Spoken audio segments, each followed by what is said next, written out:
This is an experiment with air volume and creating a vacuum in the meantime. You can see this is just a large jar from some salsa, a smaller jar from some jam or jelly, and inside is a steel, what do they call them? Steel wool. Yeah.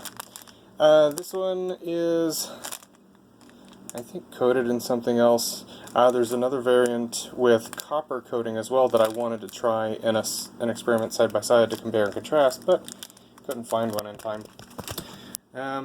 Sold out everywhere. It's a bummer. A couple coins I placed in the bottom of the big jar and then filled about a quarter cup of water in there, put a bit of food coloring just for show.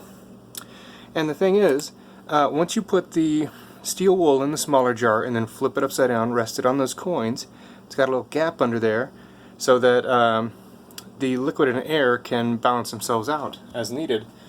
And the oxygen in the air in the smaller jar will react with the iron in this steel. And it's stainless steel, so this will take a lot longer than regular iron. But what happens is that oxygen reacts with that and turns into iron oxide, which is rust. So that takes the oxygen out of the air, which creates a suction and will pull this liquid into that jar. And you can kind of see a little bit. Right now it's about a centimeter higher than where it was last night. I'm going to be checking on this for 2 or 3 days from what I've read. By the third day, the oxygen should be almost depleted inside the jar, as long as it doesn't get jostled around and, you know, refilled from the atmosphere around it. Ignore this bit.